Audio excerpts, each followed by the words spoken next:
Want to have a chat with Mikis in the dungeon? Apply at contact@keramitica.com.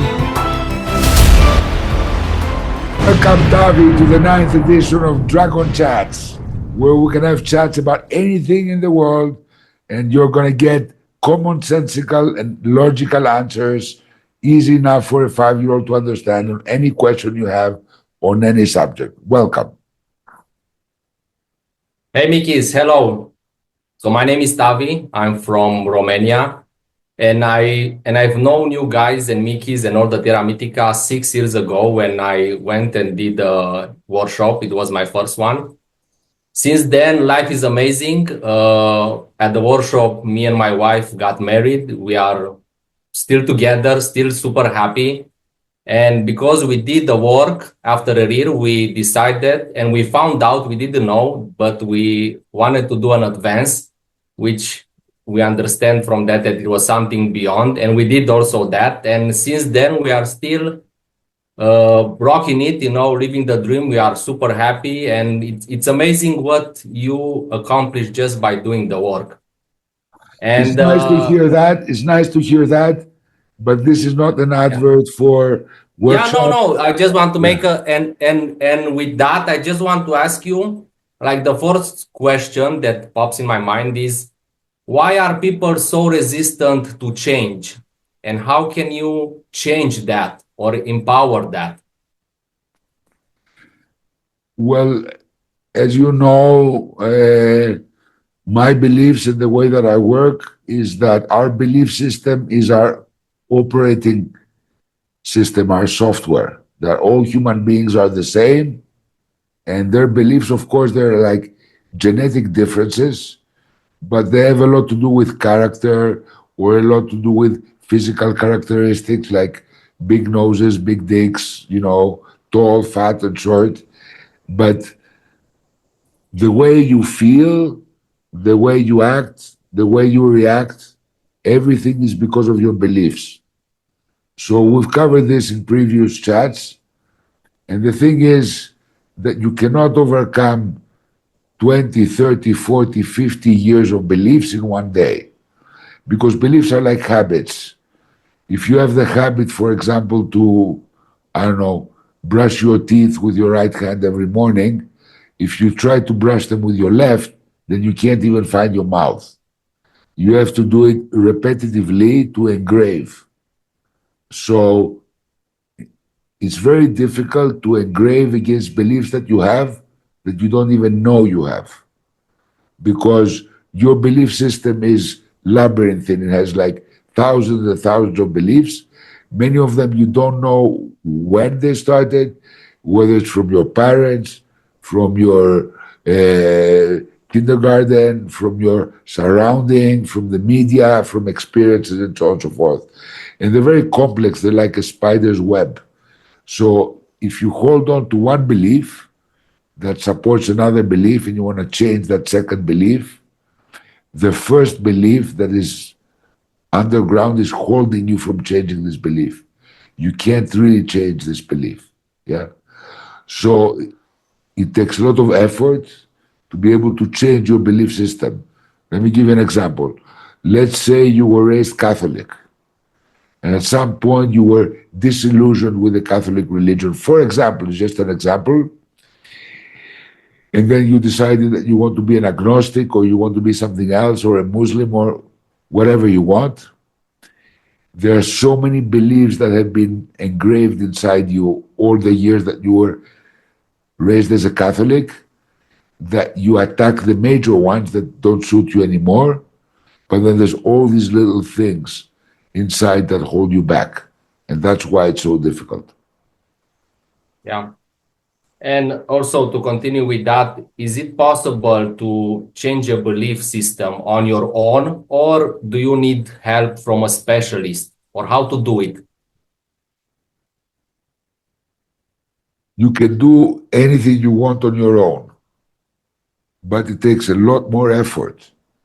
If humans were not one family, one community, we would have to be reinventing everything. Everybody would have to reinvent the wheel on their own. They would have to reinvent electricity on their own. So if you can find help, it's much better. But of course, you can do it on your own. It just takes a lot more effort. It's like people, they go to the gym and they do moderately well, and then they can get a personal trainer, and then they accelerate their process and they do much faster and much easier what they want to achieve. So, yes, it's possible, but not necessary because we're not alone with the human family and we learn from each other. And all the things that I've learned in my life are not out of the blue. I didn't just discover them. It's about reading about all the work that other people have done before me. Today, you know that there is an iPhone, you know these all things that exist. But if you go back 100 years and you are an engineer for an iPhone, even if you're Steve Jobs and the inventor of the iPhone, there's so many items in the phone that don't exist. Yes? Yeah. Like Yes. specialized transistors and chips and things like that. So in order to find out something or invent something, it's on the back of all human history and all human knowledge that you do that. Because otherwise you have to reinvent the wheel with everything, and that's not so easy. Okay. Okay. Also, at the workshop and even after the workshop, we learn how important is the happiness thing, to be happy. And I have a lot of discussions with friends, and also I have friends who are psychologists. And there is a thing that comes up, and I don't really know how to explain that or how to talk about them. But the thing is that something that most of my people or friends say is that you can't really be happy if you are not sad. So in order to feel the happiness, you have to be sad sometimes or many times. Otherwise, you will not feel the happiness fully. Well, What do you think about that? I think that in part they are right, because of course a white spot on a white wall is invisible. Contrast, polarity is the way that life works. Polarity, masculine and feminine, black and white, good and bad, manifested and unmanifested. Polarity is what makes things stick out. But sad does not mean that you're not happy, because happiness is just the feeling that everything is exactly deliciously as it should be at any given moment. So, for example, you break a leg and you got to stay in bed. Then, if you want to be happy, you got to find the opportunity in this and say, this is as it should be because I've always been running at work and never having any time. And now I can read books that I never had time. I can train myself in things. I can take advantage of other things. I can watch movies that I never had time. I'm too tired when I go to bed.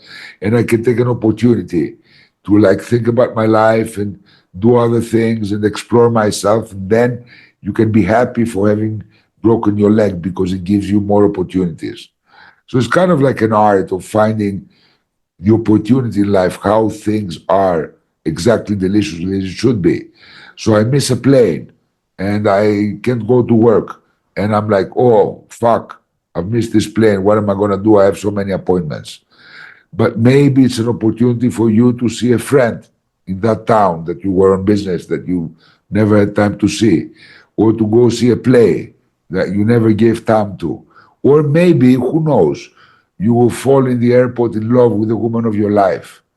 Yeah? Yeah. Life is a continuous adventure, a video game, a continuous surprise.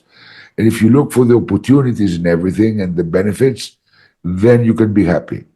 Another thing I want to tell you, yes, of course, you can be sad and happy at the same time. So, for example, I have two sons. Yeah. So if now my sons, they live in different countries, so that's settled long ago. But imagine I'm in my country, which is Greece, and my son is going to the United States or another country to study. So I'm sad that I'm not going to see my son for a year, but I'm also happy that my son is growing up and going to university and following his career and his path. So I can be sad and happy at the same time. It's like a sweet sadness, a sweet Okay. sadness. So let's say again that I left my home in Greece many years ago, and I loved my house. I had designed and built my house, and people said, "How can you leave this house?" And I was saying, "I'm going to make a better one. My house is in my heart." But when I left it and just rented it out, and it wasn't anymore mine, there was like a sweet sadness, a gratitude for the nice moments me and my kids spent in our house. And I can be sad and happy for the new page in my life at the same time. So being sad does not preclude being happy. You talk about you said in when you said this, you said about the benefits, and I would like to ask, what are the benefits of happiness? Well, Aristotle, who was like a very famous Greek philosopher, said 2,300 or more years ago that happiness is the only aim and purpose of life, because happiness is the only goal that is an end by itself. So what this means is that everything else we seek, whether we seek riches or fame or recognition or a soulmate or wisdom or enlightenment or whatever, we do it in order to be happy. But happiness is the ultimate good, because we're not happy in order to be something else. So obviously happiness is the only possible purpose. Why would you want a family if it doesn't make you happy? Why would you want to be enlightened? Why would you want to be rich? Why would you want to have a yacht if it doesn't make you happy? Why would you want to have a vacation if it doesn't make you happy? Everything is in order to be happy. So happiness is obviously the ultimate good. Yeah. So what are the benefits of happiness? Everything. Okay. Everything. Happiness includes everything, because you can be unhappy, and I've lived this, in a big villa with a pool, or you can be happy just on a beach, you know, cooking on the stones and having like a simple meal with a good friend. Yeah. Instead of looking for what's going to make us happy, because that's what we do. We say, if only I had more money, I didn't have to worry, I would be happy. If only I had more time, I would be happy. If only I had the woman that I can love, that loves me, I would be happy.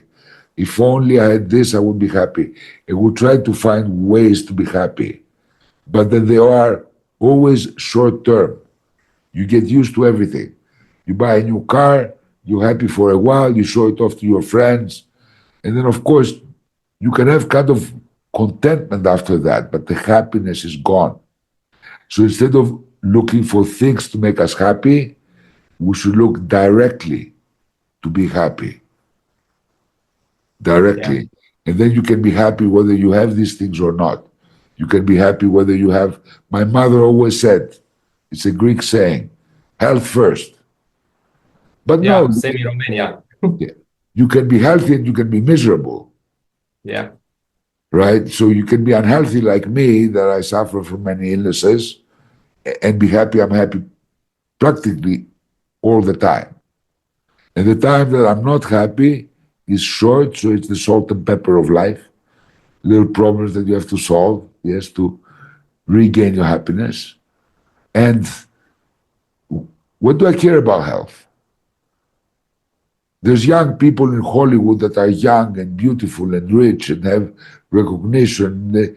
They're all in, like, not all, but many of them are in rehab clinics, going to shrinks, miserable, depressives. Many commit suicide, like Amy Winehouse, or like Robin Williams, like people very successful, very recognized. So happiness is the ultimate good. If you have happiness, you don't need anything else. This is exactly when you said in Romania, we don't have happy birthday. When you say happy birthday in Romania, translated, it means live long years, but it's not like happy birthday or happy new year. We say like have long years. So it's not saying, you should really have a happy birthday, but also to live long and be healthy. This is the main thing. Then happiness can comes if it comes, but it's not really But important. if you live to be 100 and you're miserable for every single year, then that's Yeah. actually a curse. It's worse than Yeah. death. But if you live even few years but live them fully, and you live an adventure in life, and your life is like a movie, then these years are so much more valuable than 100 years of misery, of course. I believe at least. Yeah. To go to the next question, it's how far should we get out of the comfort zone? We talk about, and especially between us, people, Argonauts who did the workshop, but also with other people, we discuss a lot about getting out of the comfort zone. And there is a debate there. How far should we go out of the comfort zone and how often? As far as you can take it and still be happy. Yeah. So usually I would recommend people to not go out of the comfort zone in 10 things at a time. To like go for one thing and then go as much out of your comfort zone as you can. And then all these choices that you made that are out of your comfort zone, they're yours forever. You know you can make them and nothing bad happened. And then choose another part of your life to go out of your comfort zone.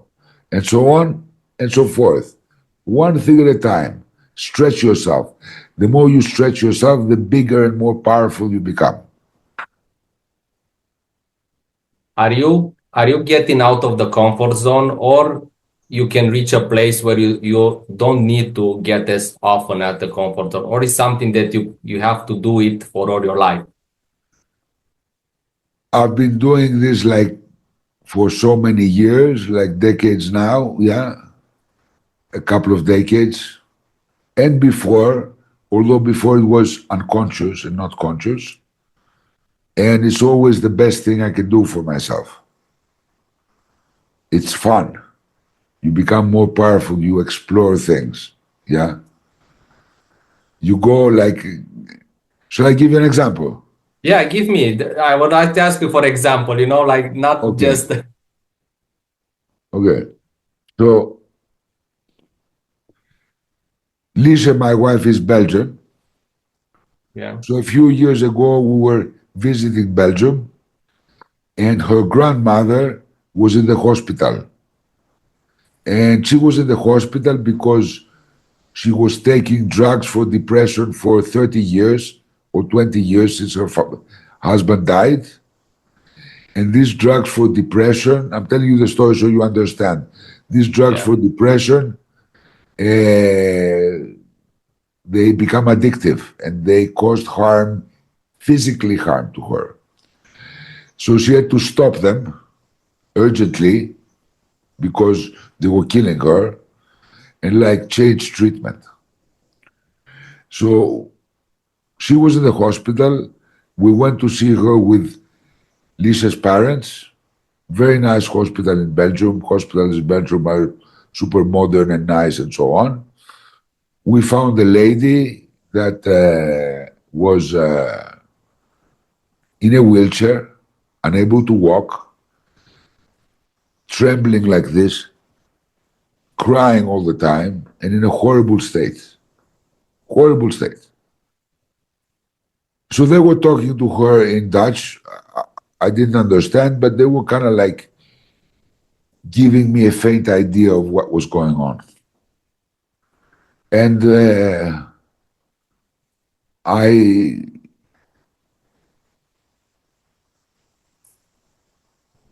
I just left. I went. And I went out into a little town. I didn't know where I was. And I started walking around the streets. And then I found like a chocolate shop and got her a box of nice, like Belgian truffle chocolates with different fillings, marzipan filling, cognac filling, nut filling, whatever you like. Very nice. And I'd asked her before, what does she like? Because she wasn't eating, she was starving herself. She said, I used to like chocolate, but now I cannot do anything. And I said, what kind of chocolate? And she said, dark chocolate only. I don't like milk chocolate. So first I went to the hospital's cafeteria and I found some chocolate, but it wasn't dark. Yeah. So I bought it anyway, I put it in my pocket, and I started walking. It was very cold, and I found the chocolate. So I go back to her. Yeah. So I start telling her with translation, you're suffering from drug withdrawal. What you need is a different drug. And your drug is chocolate. Chocolate creates the same endorphins in your body as an orgasm. So she giggles. Out of her crying constantly, when I mention the orgasm, she giggles, yes. So I say, okay, I'm going to tell you how to fix this. First of all, every time I speak, you eat the chocolate. I cannot, I'm going to vomit. No. Eat the chocolate. These are, I went and found them for you. The dark chocolate is what you want. And there's like 8 different kinds. Big box. So she pops the chocolate, yes. And I start asking her questions. And she says that she's so depressed that she stays awake all night alone in the dark, in the cold house. All night she's awake for years. And she wanders around. So what time do you go to bed? I go to bed 8 o'clock. And what time do you wake up? 12 o'clock, 1 o'clock. Yeah. I said, look, to start with, from now on, you're going to go to bed at 12 o'clock. So you're going to wake at 5 o'clock. So then you only have 5 hours for an old person like you is normal, 5, 6 hours. So then after an hour, the town will start waking up by the time you wash up and everything. And then there'll be life around you. So you don't have to be alone in the dark. Awesome. Next, what you're going to do you have internet in your house? She says, no. Okay, so you're going to put internet. Yeah. And you're going to buy yourself an iPad, a tablet. It can be a cheap one. It can be like an Android one, yes? And then Lisa's brother, who knows about these things, is going to program for you Facebook, Skype, Instagram, yeah? And it's going to put big round buttons on the screen so you don't have to do anything. You just press it and you're connected. So you can see what all your granddaughters and grandchildren and grandnephews do around the world, yes? And then I will tell him to put you also a button for Pornhub. So this is like an 80-something-year-old lady for Pornhub. And you want to watch awesome porn. Just press the button. Any kind of porn like that. So she starts giggling. This depressed person that has had like 20 doctors on her, and I don't know how many drugs and stuff like that, suddenly is starting to giggle. Yes. Because I dare to mention these things to her. I said, oh, you can't imagine, I'm a little younger than you, but I'm from your age. But you can't imagine what they have today, what crazy shit people do. Yes. So you want to watch people with dogs, people doing it on airplanes, people, you're going to have a lot of fun. So she's giggling all the time. Yeah. So I give her a hope for the future because she has no hope. So if I get out of the hospital, where am I going to go? I'm going to go home with drugs similar to what I had before that don't kill my health though, and I'm going to be the same. So I'm going to live until the end of my life the same. But then I give her hope that she can connect to the world. But I don't know computers. I don't. No. It's going to be just like you turn it on with a button, and then you press the button that says, Facebook Messenger or Facebook. And you can be friends with all your relatives and find out what they're doing. Yes? You can even make comments. You know how to write, don't you? Yes, I know how to write. Okay. You're even gonna make funny comments. You're gonna have so much fun. Yes. You're gonna see what your grandkids are doing and all so forth, so forth. And you're gonna have Pornhub. So you're gonna discover so much. Well, I giggle again. Yes. So I went out of my comfort zone. In front, it was very early time. We weren't long time married with my wife. They didn't even know me well. And in front of my father-in-law and my mother-in-law, to a really old lady, yeah, like a pensioner, I was talking about sex and stuff and talking about how chocolates are like an orgasm. Do you remember? I told her what an orgasm was like. Yeah. She giggles again. This depressed lady that hasn't cracked a smile for 20 years is giggling because I get myself out of my comfort zone and push her out of her comfort zone. Yeah. But there's infinite examples of that. Another example, I never sang in my life because all my family knows that we're tone deaf and I'm tone deaf. And I realize that, yeah. But just because I was tone deaf, I was like 46 the first time I sang. And I never sang in my life. When there was a song playing, I would try to follow it, but never out loud, inside my mouth, because I was embarrassed. So then when I started putting myself out of my comfort zone, two things happened. First of all, I enjoyed singing. Who cares if it's crap? Yeah? Who cares? It's an enjoyment to hum something or sing something to a song. So now I don't give a flying fuck. And I sing anytime I feel like it. It's no longer out of my comfort zone. It was out of my comfort zone 20 years ago, but it's not out of my comfort zone today. This is something I've gained, an extra choice. I can sing. The weirdest thing is that by singing this like last 20 years, I'm less tone deaf. I can follow better a tune. And sometimes I can make a song that sounds okay. I can make a song for you and me. I can make a song that doesn't sound like a piece of shit. So like I'm not a singer, but I'm reasonable. Like I'm not grating your ears. I'm not killing Yeah, any yeah. birds. I'm not killing every insect in the room. They're alive. So, wow, out of my comfort zone. But no longer. Once you stretch yourself and you go out of your comfort zone once about something, twice, three times, then it becomes within your comfort zone. Your comfort zone expands and expands and expands and expands. In this way, the world becomes a less hostile and difficult place for you because you're adapted to more and more situations and you have got more tools to use.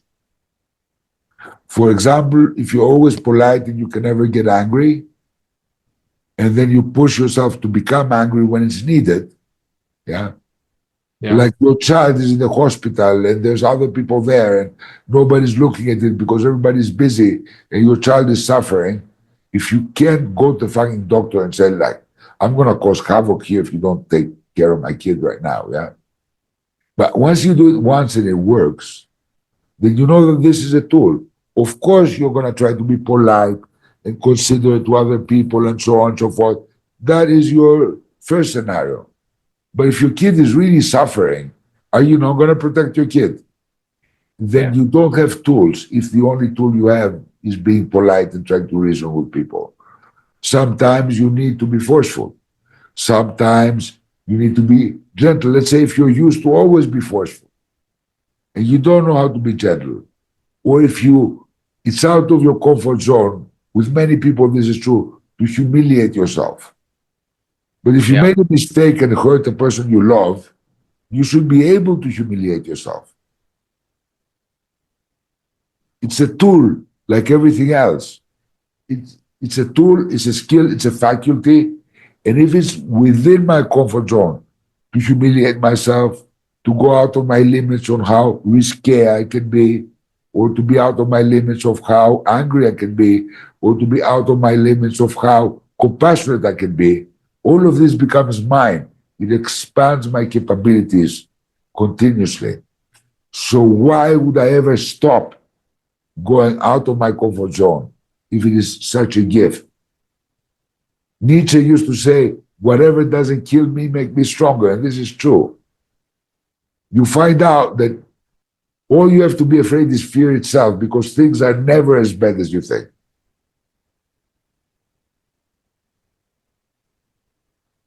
Yeah, that's very cool. Also, you should search to get out of the comfort zone, or when you got the opportunity to just take advantage and just go for it. Look, the limits to your comfort zone are infinite. You don't have to search. You don't have to search. Yeah. Like, if you have a small willy and you're afraid to show it, yeah, then if you show it a couple of times, then it's gone. Whatever.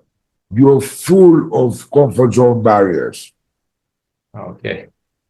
We have a heavy rain right now, so I'm going to stop this for 10, 15 minutes or less to stop, Okay. so we don't have the sound problem. Okay. Take a small break. Okay. So what's your next question, Tavi? You can ask anything you'd like. Yeah. I was thinking about how important is to have a daily routine. I was talking also this with my friends, with my Argonauts, and we discussed about daily routine, and we said, it's important to have a daily routine, like specific hours. And what would you recommend in this case on? I like routine, and daily routine gives you like framework in your day, but also you should not be a slave to it. You should be able to break it, yeah, if it's necessary, and not feel bad. So let's say, for example, I have a daily routine. I always like to wake up very early so that I'm never in a hurry when I start my day, and have a coffee in bed. And then I have like my exercises. No, I have my exercises before the coffee. I do like on a static bicycle. Then I have my coffee. Then I have a shower. Then I have my coffee in bed. Then like I watch the news or other things that I want or read. And then when I'm ready to start my day, I'm super fresh because I'm already like a couple of hours awake. But if I need to wake up and get into action immediately, for whatever reason, maybe because an emergency has happened, or maybe because I overslept because my alarm didn't work, whatever, then I should be able to do it without feeling bad that I haven't had my coffee, or I haven't had my shower, or I haven't had my exercise or my time. Yeah. So routine is very beautiful. It frames your life. I love routine. It's a reference point, but I love it too. Should be able to get, then it becomes your comfort zone. Then you should be able to break that and know that you can, and not feel bad every time that it happens in life that you need to break it. Yeah, I also love the routine. And it is important when you make a routine to keep the specific hours. If nothing is happening, let's say everything is going well, it's important to maintain the hours. It is very good if you can. It is very good to maintain the hours. But for example, if you want to go and do something interesting every Tuesday and Thursday, yeah, and then you have to change the time of your routine, that's fine also. Because then your routine does not deprive you of this event that is fixed in time. So then you should be able to have this flexibility as well. So then you can create a new routine where not every day at 5 o'clock you do this thing, but you do these things every day except Tuesday, and Thursday. And then Yeah. you're flexible enough to create a new routine to adapt to the things that you want in your life. Your routine should be your instrument, your slave. Yes, your servant, Yeah. not your Lord. Yeah. Yeah, it's cool. So, I have a routine waking up, as you said, things like that, going to work, after that, going to the gym. And while I'm at the gym, usually I listen to podcasts. I had to search podcast. Maybe I found something good. So one of the things that caught my eye and what, we have even here in Romania, we have like cool podcasts with cool people, that they are very evolved and done a lot of workshop and stuff like that. And I think that came out, it's about affirmation. And I was thinking, does affirmation work or how to make it work? Okay, because affirmation can mean many things. Yes. Yeah, yeah, It can mean like affirming your choices, or it can mean like being affirmed by others, or it can mean like a reward system. So, can you please ask your question the first with one, like with an affirming example? your power. Yeah, the first one that you mentioned, not by others. I mean, waking up, for example, in Adradu, waking up, going to the mirror and said, like, I'm beautiful, I'm strong, I'm happy, I'm gonna have an awesome day, and just start doing that, or during the day doing things like that.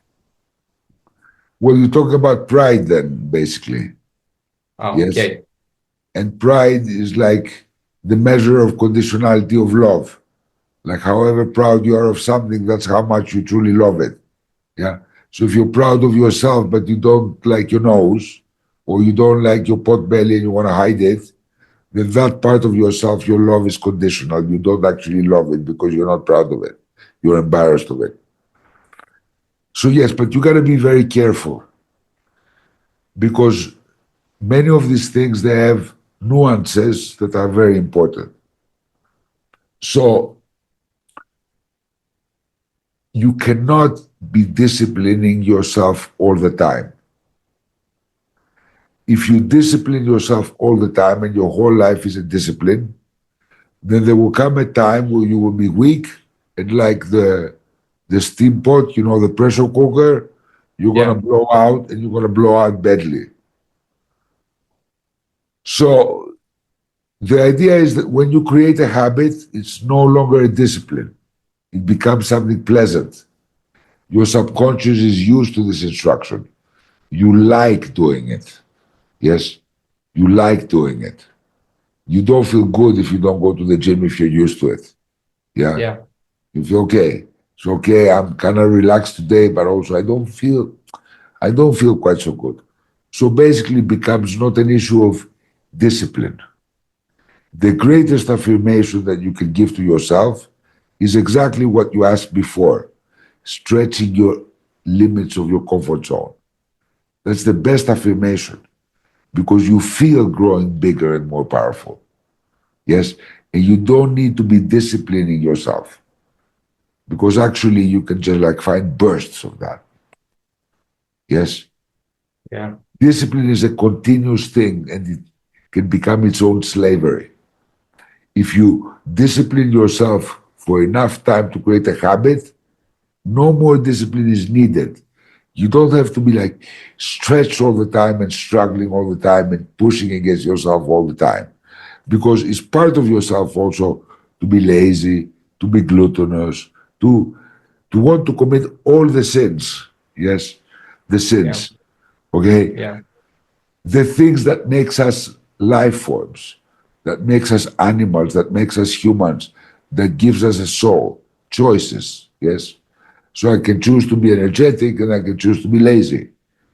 If I push myself to be energetic all the time and I don't also allow myself to be lazy, then I'm constantly fighting against a part of myself effectively. But if you want something that's good for you and you can create a habit, yeah. So for example, you may like foods that are not good for you. And you know yeah, they're not good for you. They make you feel bad. You can create a habit to like other foods that before you didn't like. by exposure to them. The more you cook them differently and the more you put them in your diet, you get used to the taste, you start liking it. And then things that were very attractive to you can become indifferent. That does not mean that you can't enjoy them now and then, but you can create a diet starting with a discipline to say, like, for a little time, I'm going to do this, and then feeling yourself and seeing how what was a discipline before has become a habit, which means it's engraved on your body and is no longer difficult for you. It's actually the path of least resistance now. Whereas the path of least resistance before was to stay in bed and not go to the gym. Once you're used to the gym and know how it makes you feel, afterwards, not before, because before I don't want to, then, but afterwards you feel always good and concentrate on the afterward and how the rest of the day goes for you when you've been to the gym or done something else or had a shower or shaved. Then it changes and it becomes a new habit, the new path of least resistance. It becomes easier for you to go to the gym than not go to the gym. Yeah, exactly. Yeah. So then it's no longer a discipline. So you should not discipline yourself all the time. That's why I said one thing at a time. You create a habit, this discipline is no longer needed, and so on and so forth. And everything that becomes a habit, it becomes the path of least resistance. So instead of adding discipline, let's say you have this much, and keep adding and putting this much and this much and this much until you feel exhausted and you want to explode, like the pressure cooker. You discipline in one thing, you stretch yourself, no more discipline needed. Then you stretch yourself in that direction and in that direction, that direction, that direction, and you're becoming bigger, more powerful all the time without needing to go overboard in your discipline. The amount of discipline that you can take easily, yes. Of course, it involves getting out of your comfort zone, but one step at a time. You stretch this much, then you stretch more, like yoga. Yes, it's not about the position you're in, it's about the direction. If I lean myself down and my hands are so far from the floor, I know that if I stretch a little every day, my hands will be coming down, coming down. And when I eventually touch the ground after 2, 3 months, it will seem so easy for me to be here where before it was impossible. It's not going to require any effort anymore because half an inch at a time, I will have arrived there. Yeah. You look at the mountain and it looks very big to climb. But if you look at the mountain once and then you just look at the next step and ignore how far you are, one day, step at a time, you will find yourself on top. And you won't even know how you got there. Surprise, God, oh, no more steps. I'm here. It's no longer a mountain. You are already on top. And any other mountain of equal or smaller size for you now is something conquerable. Your belief system has changed. You've shown to yourself that you can do it. And that it was actually more easy than you thought. So then every other mountain for you is nothing. You have become a bigger, greater, more powerful person, my friend. Yeah, well, I've been going to the gym for the last, I don't know, 2 or 3 years, and I've made a habit of that, and I really enjoy it. And if I'm not doing it, it's like I feel that something is missing. But sometimes I have this feeling, sometimes I have that maybe I don't want to, or maybe I'm lazy, or maybe I'm tired. And every time I push through that to maintain my intention, it always feels the best. And sometimes also to practice my choices, if I know that I've done a good work and let's say it's sunny outside and my wife finished work earlier and said, hey, come get a coffee with me. Sometimes I'm choosing not to go to the gym just to not, as you said, discipline myself. So, yeah. That is very good. And there are easy ways when you're starting a new thing to actually make a deal with yourself. So, for example, let's say you go to the gym, I don't know, 5, 6 times a week. Yeah, How 4 or 5 times. 5 times a week, okay? Give yourself one bonbon a month, for example, or one bonbon every 2 weeks. So you have a bonbon, yes? If Yeah, you spend it today so you don't go to the gym, yes, then you don't have another bonbon until the next time, yes? You can also save bonbons. So if I have one bonbon a month, but for 2 months I go every day, then I got two bonbons. Yes. yeah, So guilt free, I can give myself two bonbons, one after the other, for example. Yeah. yeah, So this way you can play games with yourself where it's fun, and you and your subconscious are just like two kids playing with each other instead of fighting with each other and trying to impose your will on each other. It becomes a different thing. It's like as discipline can become a habit and the path of least resistance instead of the path of most resistance, which requires discipline, the same thing happens with the bonbons. Yes, you got the bonbons. Yes, you've done your job. You know you deserve these bonbons. You know you're not breaking your liberty. Then you just play with yourself. Maybe I'll save 5 bonbons, and 1 week I will not go at all, just for the fun of it, to see what it's like. Okay, I'm gonna save my bonbons, or I'm gonna be using my bonbon because I need to blow off steam. Once every 2 weeks or once a month or whatever. And so you can kind of like play with yourself instead of being an enemy to yourself. yeah. It makes total sense. Yeah. So about that, you said earlier about the seven deadly sins, or the sins that, or 10 deadly sins. I don't know how many there are. So I wanted to ask you, here in Romania, we are, Depending on the culture, like in yeah, the Christian churches, 7 deadly sins, and they just okay, include things that sloth means laziness. Like yeah, the jaguar or the cat are the most energetic, the best predators, felines in the world. Yet when you see a jaguar relaxing on a branch, it's like sloppy and falling down. It's just like totally lazy, doing nothing until it needs to run, and then it's fast and furious and fully energetic. So sloth is part of nature. Yes, gluttony, wanting to eat nice food, a lot more than you need. Come on, yeah, doesn't the bear gorge itself on honey when it finds it? That's nature. You don't know if you're gonna find tomorrow.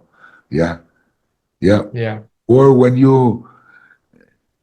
an animal catches a prey, like a fox or rabbit, then it knows that the meat is gonna go putrid. It doesn't have a fridge. Yeah, so it's gonna gorge itself with gluttony. Lust. What doesn't like to fuck? I mean, this is nature's way of making something very dangerous, because in nature, when you're having sex, you're most vulnerable, to compel two beings to come together and become vulnerable, because then your mind is not in your surroundings and you can be attacked. So lust, like being lustful, like wanting to fuck, is like the most natural thing in the world. All the sins are like that. Do not covet your neighbor's wife. Don't like 10 Commandments. That's from the 10 Commandments. That's not the 7 deadly sins. Yeah, yeah, I Ten mean, Commandments. how are you gonna not covet? Of course, if she's pretty, you're gonna covet. Doesn't mean you're gonna do something about it, but you can covet. Yeah, You can covet your neighbor's car, or like an ability, how he plays basketball, that pushes you to be better, to have more. I mean, why not? So all the sins and the commandments, they are against our nature. And when you try to discipline yourself on all fronts, basically everybody does lust. So priests, they fuck little boys and little girls, and all this kind of shit happens, these scandals, because it's against our nature. Unless you can have a cherry, unless you can have a bonbon, that you can say, like, once in a while. I know these things are a little bit antisocial, yes, and not always good if you overeat or you overdo this or that. But why don't I give myself a few bonbons so I never have to blow a lot of steam and or explode or do something like really damaging to my happiness and others. So Talking yeah, about that, I wanted to bonbons. ask you, is being religious, a religious person is that dangerous for you? I mean, in Romania, we are like most of the country is Orthodox, and I used to grow up in the Orthodox way, but somehow I didn't feel that I belong there. But my family and people and all of most of my friends are like religious, and the thing is that I don't really see religion like helping them. I mean, I that's why I want to ask you, is being religious dangerous or it can help you? Look, religion, like ceremony, and art are the two characteristics that make a difference between an anthropoid, a humanoid, and an ape or another kind of species. So humans are the only people who do art. So many animals, they use tools, but they never decorate them. And that's how anthropologists decide whether the bones or the remains are like humanoid or not. And then they do ceremony, like the cave paintings. You can see ceremonies in the cave paintings, or like chanting around the fire or something like that. We humans, because we have a very big neocortex, a frontal lobe, we have a lot of capacity for the abstract. So we have a need for things like art or things like ceremony, connection with something outside ourselves. The point being is that any religion is basically, if you Google it, it's a set of common beliefs. And the point is, what do you believe? There can be a moment in your life when religion has helped people because they found some kind of hope or some kind of like thing in an uncomprehensible world that helped them at the moment. After a loss of a child or something like that, or a loved one where they feel that they've gone to heaven and they're not like tortured forever or something like that. But also at the same time, all religions are purveyors, means providers of guilt and shame. So if the religion, the set of beliefs of the people around you, does not serve your happiness, then you can create your own religion, your own personal set of beliefs. Yes? And then you can also create ritual to engrave them and to actually embody them and bring them to your memory. Yes? For example, you can create your own ceremony of love connection with your wife. And you say, okay, once a month we're going to have a ceremony. We're going to prepare like a nice dinner. We're going to make sure it's candlelight. We're going to make sure that we dress up. This is ceremony, what I'm telling you, yes? Then we're going to dress up. Then we're going to have like a nice glass of nice wine, yes? And then we're going to like talk without TV, without like media, without anything like that, yes? And then, maybe we'll take a piece of tin foil and put it on the ground, yeah, and then write on a piece of paper a wish for the next month, and then just throw it, put a little cotton with a little fire there with some alcohol, and then just throw it in the fire, and just wish that this wish disperses to the universe, and that's your own religion, where nobody's telling you what to believe or what not to believe. Yes, you're choosing to believe that this symbol serves you. Yes, even if it doesn't communicate with the universe, who gives a fuck? It engraves it in your subconscious as something important, and your wife's. So then this is your whole ceremony. This is your whole, like, Sunday at the church, your church. Yeah. And you can do that throughout your life because you can have ceremony like, for example, this is like my little cup. Oops, my little cup. And I can put a little coffee that my wife made for me. It's a very nice espresso. I have an espresso machine now. Yeah. And then I can tap close my thermos, click, very nice, very, very nice. And then I can take this coffee that I haven't drank since we started and give it a smell, closing my eyes.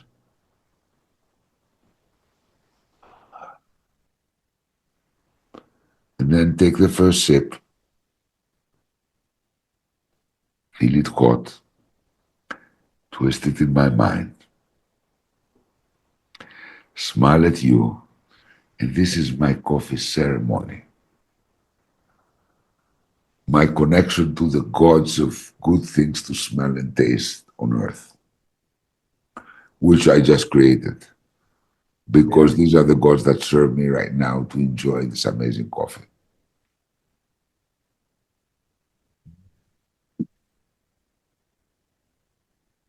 Very nice. Now you can ask your next question. Yeah, regardless of that, actually, me and my wife, we have this what you say once a month, and on the 24th, because that was the date when we got married in the jungle. Every month, with no exception, we are since 6 years ago, we are maintaining that. We go out to dates or have dinner or whatever, but in a way, we celebrate that date. So yeah, but now that you give me some cool ideas, I'm gonna add some stuff there. Yeah, you can play around. It's your religion. Yeah. By the way, me and Lisa are finishing the new book. Yeah. We're close as long as we get some time to write because we've been very busy with workshops and all kind of stuff, which is called 12 Dreams, which has a lot of stuff on this issue in there. Yeah. Can't wait to have it. Like it's one of my questions. When will the book be ready for us? Like when do you When think? they let us write. Out of the 11 parts of the book, out of the 12 parts of the book, it's called 12 Dreams. Yeah. The 11 are written. Oh, One remains. one. And then we have editing, then we have other things that need to happen because it's going to be like a. But anyway, enough of advertising of something in the future. Yeah. Question. About religion, I want to ask you. There are two things that about saints. Are saints real? And miracles that happen, because I know priests that tell us that they know a person who had like a sick child and they took that to that monument of the saint and the child got very healthy and better. And it goes here in Romania, it goes a lot about saints and going to saints and miracles that happen in saints. And I was wondering what is actually that? Look, it's a little bit like not taking responsibility for life. So you require a saint or an angel or something to help you. So it's a way to tell yourself that you're not powerful and you cannot change the life around you. But in other cases, a belief in a saint may be very good because then, again, it can give you hope and things like that if you feel powerless. So it may help some people to believe that. The beliefs that serve you are the best beliefs. If your beliefs make you happy, then they're true. So if believing in saints makes you happy, then it's true. But be very careful that things don't make you happy momentarily and then make you unhappy afterwards. For example, if things are not going right in your life, to say, fuck you, saints, that you're cursing me, or there's devils against me. And that's the other side of the coin, where this belief stops helping you and actually disempowers you and makes you feel weak and alone and a victim. So if you choose your beliefs wisely so that they serve you, then you're going to be just fine. And you can make your own religion, as I told you. Yeah. And about that, like just having a strong belief system, just believing something super powerful and just believing with all your body, you can influence the person next to you. As I said, like a mother really believing that a saint is helping her child, can really that child be influenced by the mom's belief? Absolutely. Like humanity knows scientifically about the placebo effect and the nocebo effect. For Yeah. example, the placebo means if you give somebody instead of a experimental drug for cancer, an aspirin or a sugar pill, so you take a test sample and you have like 1,000 people to test, and half of them you give the real drug, and half of them you give the placebo. This is compulsory. In the United States, for example, out of the thousands of new drugs that are being developed by many pharmaceutical companies, about 20 pass FDA approval because they have passed clinical trials, they've passed animal trials, they've passed extensive trials for years, but they fail on the placebo. The placebo, all you need to do for most drugs is to have 2 or 3 percentage points more than the placebo. So if the placebo that varies from 30 to 40%, which means 30 to 40% of the cases, a person gets healed by something or has a betterment in something by being given nothing just by believing that they're taking a successful drug. So if the placebo for a particular illness, because it varies, as I told you, roughly between 30 and 40%, or 28 and 40%, is 2 or 3 points over that. So if the placebo is 36% and you do 38 or 39, you are approved. But most drugs fail against the placebo. So our belief of something that actually energizes our immune system on a specific thing and actually directs it to put energy there is effective in about a third of the cases, just this belief. So, of course, you can heal like that. That's the way shamans and wizards and people like that, and voodoo have influenced people throughout the history of humanity in many cultures. As I said, when I'm at the gym, I like to listen to podcasts, and one of the person that I like is Joe Dispenza, and he talked about beliefs and stuff like that. And he said in a podcast that even for him, it's hard to describe this, but there was a person in his workshop that got her thyroid removed. And by doing the work, changing belief system, she regrew the thyroid gland. And my question for this is, uh, what limits do we have as human? If somebody can grow an organ, like how far can we push it? And Look, I know that you've been sick for many time, and like you've done wonders, and then look, in 2002, like April, May, they predicted that I had 80% chance to not live the year at the time, 20% to survive the year. So I'm still here, and that is like 23 years ago, right now.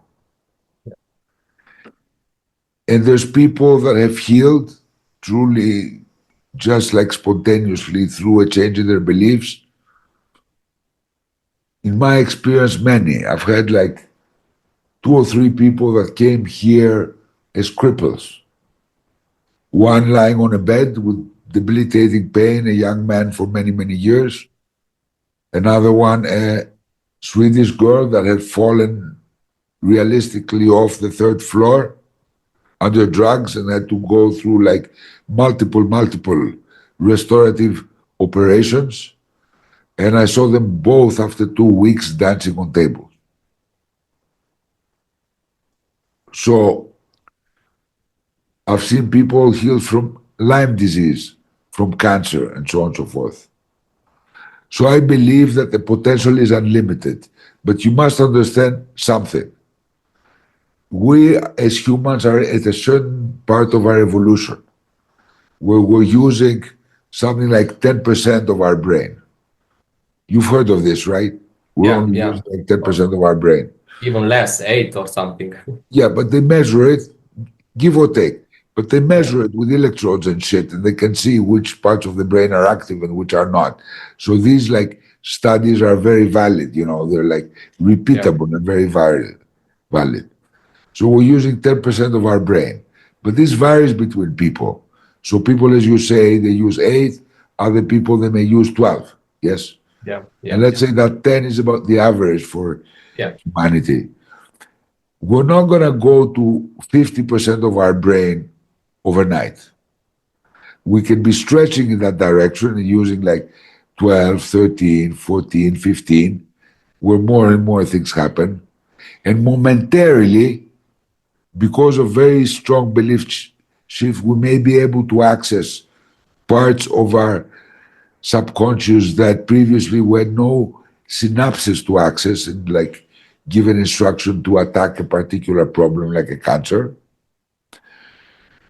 But to be able to do it, all of us, and consciously at any given time, it may take millennia, yeah, right? But that doesn't stop the fact that we can keep stretching and improving. So, for example, I'm a mess.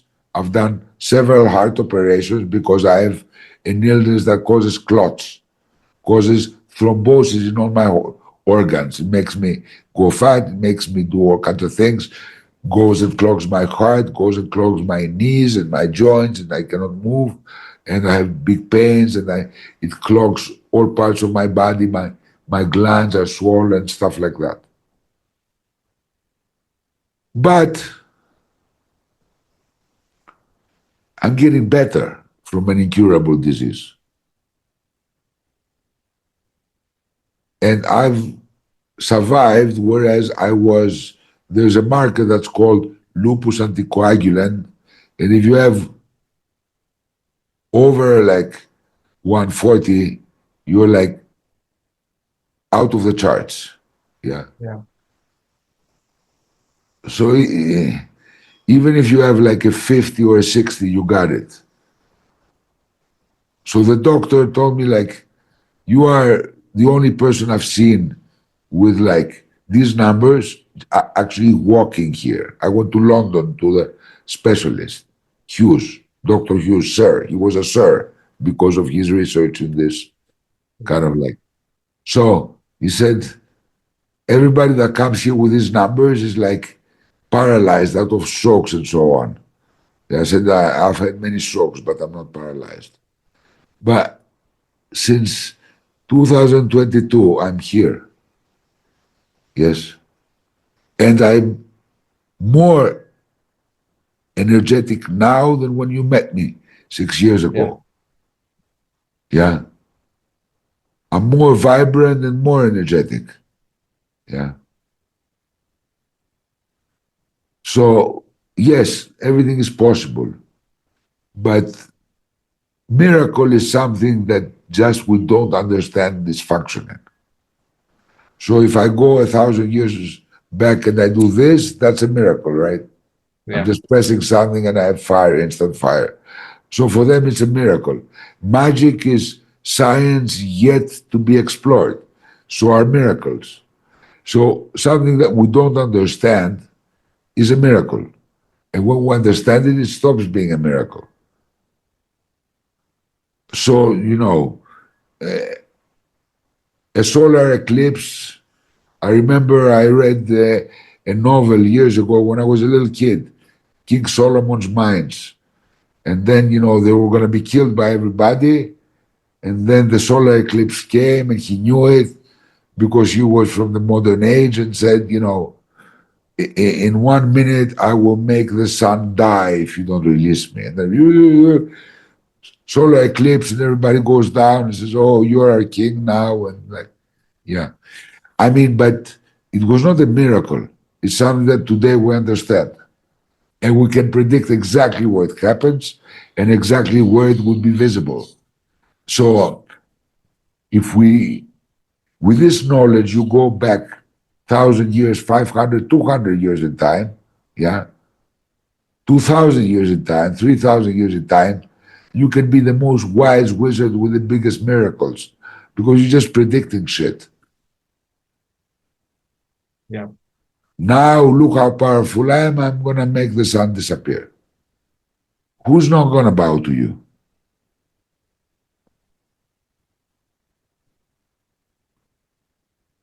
Exactly. But life is full of miracles. That's the beauty of life. There's so many things that we have still to discover and understand. What's more beautiful than this? Evolution, our evolution. Our children will see more, and our grandchildren will see even more, and their children and grandchildren will see even more. And we are living miracles that our parents couldn't even comprehend. Imagine your dad when he was a kid to imagine the smartphone and Yeah. video calls. When I was young, we watched Star Trek and they had video calling, and we thought, okay, this is never going to happen. Yeah. That's like 300, 400 years into the future, but it was not. Because in my lifetime, even the kids in the village, they have smartphones and they can video call. Yeah. So many miracles all around us. Now you are like in Romania and I'm in the jungle of Peru. By the way, in our beautiful dungeon Yeah. I that saw. we have constructed ourselves and we play our games here, the guys every Saturday. Yes. Yeah. Yeah. So I'm advertising this place because we're organizing now games of role-playing games like D&D and Pathfinder and things like that in the jungle, in our beautiful Citadel Castle, in this beautiful environment for groups that will be happening, that everybody can come and join for a reasonable price and live an adventure, a game in the jungle. That's a message from our sponsor. You can ask the next question now. Yeah. Um, there is a thing that I don't know if I'm correctly, like correct me if I'm wrong, but something that I noticed, I kind of know all of the workshop that you have been done since I've been. I would prefer because I'm No, gonna. this is not workshop related. Okay, yeah. I just want to say that when you schedule the workshop, you always, or this is a coincidence, you always done it on full moon. And I would like to ask you, like, the full moon or the moon can influence us or the energy, or why is that? Like, It's a correct observation, but you must know that it's also scientific.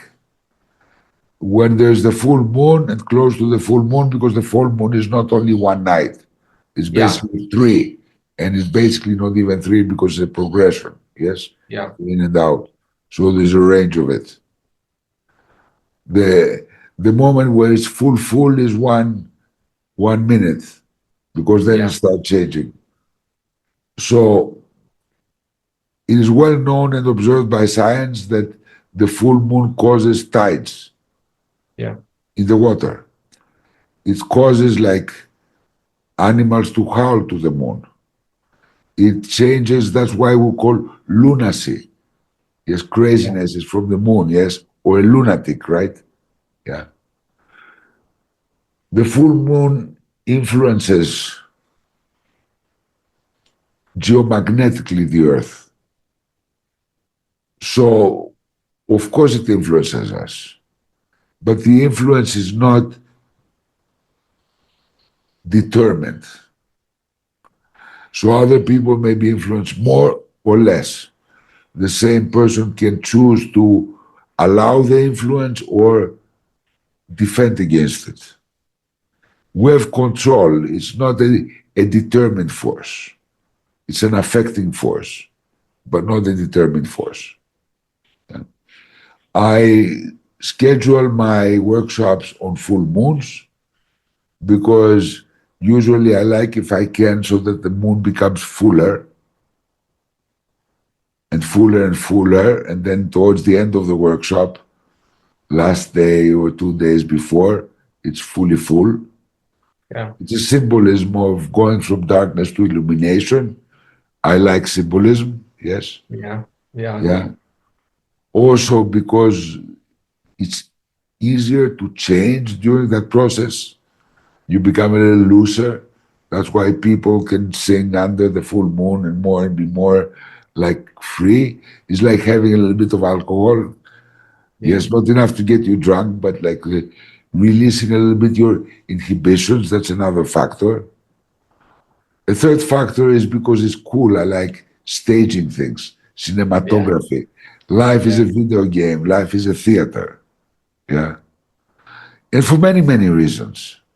Okay. The answer is why not? Yes.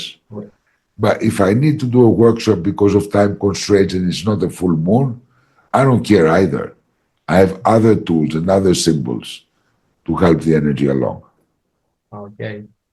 Do you recommend to do some, maybe I'm home and maybe, as I know, because I'm studying this in 3 days, they're gonna be full moon. Do you recommend doing something or that, or just, I like to go outside on my balcony and just watch the full moon and look at it so bright and beautiful and, do you recommend to do something or just enjoy and Look, that's that?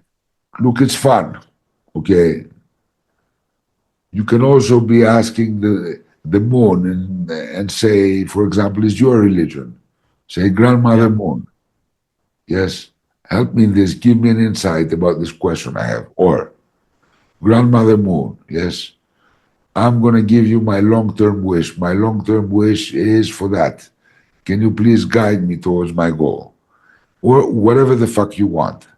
yeah, And basically, what you're doing is that you're giving a very strong imprint, engraving on your subconscious that is much more likely to help you than inhibit you or resist you along that path.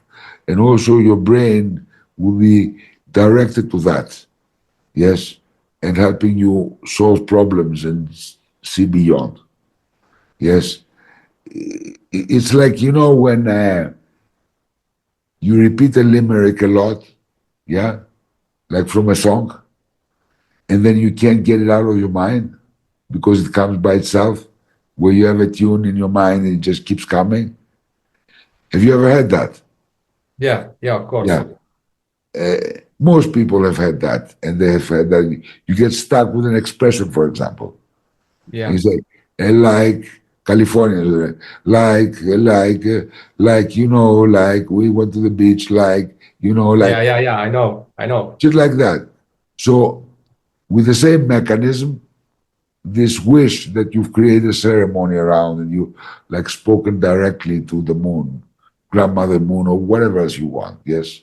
Yeah, Quetzalcoatl, if you like, who cares? Be a yeah, Maya, yeah? This is kind of like works in a similar way. Not only does it transmit to your subconscious the importance of this thing that you're asking or saying or whatever, yeah, but it also, because your subconscious communicates symbolically with the rest of the world, you're also transmitting subconsciously to the world. So then things become easier for you. You're directed to that. You can find the coincidences. So you just happen to ask, and who is this guy? And they tell you, oh, this guy is very important for what you're planning to do. So you go to him, otherwise you would ignore and start a conversation, for example, so on. So this is magic. Science yet to be explored fully. Is how your antenna, they pick up the world, and other people's antenna pick up you. Yeah. yeah. You just talk about coincidence, and I just want to ask you, are coincidence real or we are creating that, the coincidence? We are attracting coincidence. And we believe this is a coincidence. What do you think? Well, I think that I there is no coincidence. I kind of attract, and because I'm in a trust state, somehow it's happened. For to give you like a quick example that just happened today, and it was like unbelievable. I discussed with Joel, a friend from Canada, and we discussed about a thing that you said in the podcast, in a previous podcast. about to ask three questions that you can disarm a person or show a paradox. Yeah. And Joel said, "Hey, like, do you know what is that?" And I said, "Like, there are 6 podcasts now. I don't really know. I know that it was with a guy, but I don't know with whom." And today, when I opened my YouTube and I searched to see how the podcasts work, to see where I can frame myself, I just click on the first one and I saw Gregory. And when I hit play and I moved the scroll, exactly to that moment when you started saying the three question, and I said, I did a print screen and I sent to John. I said, "Man, this is unbelievable. Like, I just searched, we just talking out of many hours. I just clicked to that point there." So this is basically what we call being in the zone. Every athlete knows what it's like to be in the zone. When you're a surfer and you don't have time to think, and you just ride that wave better than you could ever do. Or when you drive and you don't even have any consciousness and you drive perfectly every curve, avoid everything, you know, feel everything. The zone, when you're on the dance floor and you're not self conscious and you're just like dancing better than you've ever before. This is when your subconscious, yes, takes over and you don't think because your subconscious is much faster than you. If I throw you this lighter now, even though we have a computer, and I'm not going to do it because I'm going to break the screen, but instinctively you're going to go like this. You can't stop Right. it. It happens by itself. Although you know very well that it's a camera and we're in a different country, you cannot stop yourself. Yes. So these are things engraved in your subconscious, like riding a bicycle. Once you learn it as a kid, you can ride on 2 wheels. Then even if you haven't ridden for many years like me, if I get up on one, within a few meters, I found my balance and my body does it by itself. So when you're in the zone, you can handle 500,000 times more stimuli because your body all the time, you can do like one, two, three, maximum 5 things at the same time. Yes. So when you're in your zone, your body, like your body, my body now is controlling my eyelids that blink, my mouth. If I need to scratch, it goes automatically and does it. If you throw me something, I will react and holding me in position. If I was dead, then I would flop and lose my shit and lose my pee and just like flop like that. But it's holding itself together. If something comes and buzzes in my ear, I will go like this to take the insect away. So it's handling millions of stimuli compared to you when you think where if like we're talking now and Joanna calls you or something rings or the dog comes and does something, it's kind of like upsetting you already just to handle 2 things at the same time. Imagine when you go to 3 or 4 or 5. Yes. Beyond 5 is impossible for a human being as far as I know. So so your subconscious body handles like millions times more stimuli. And also it's much faster in reaction. Yeah. That's why you go automatically like that because the time to think takes longer. Yeah. So this is a habit, an automatic reaction. So yeah, when you're in the zone and you don't think, your body instinctively knows that when you saw the podcast first, it was about this long afterwards. Yes. And your body can calculate from experience, how long that takes on the fast forward button. And then suddenly, Right. magically, you're there because you didn't think. If you Yeah. started thinking, should I go to check, was it 15 minutes, was it 30? Then you're thinking. So you're processing, you're slowing yourself down. But when you trust your subconscious to do a job, like the basketball player that makes a choice to go and dunk among like 5 like enemy defenders, he just goes and does the perfect maneuver and poop, dunks the ball and hasn't had any time to think, just reacting to how people move to all the stimuli at the same time. Like this, you become more powerful. Yes. That is still another miracle that has been Yeah. explored, but not fully, because people know about the zone. Yeah. Whether you're an artist or an athlete or whatever, when you do things, and when you go home and your mind is on something else, and your body knows the route and your car knows the route, and you arrive home, you say, "Oh, I've arrived," and you don't even know how you arrived.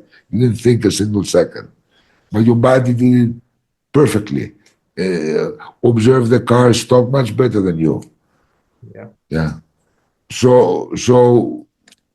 when you go into the zone, you become way more powerful. And that is being in the zone. You just went on the zone.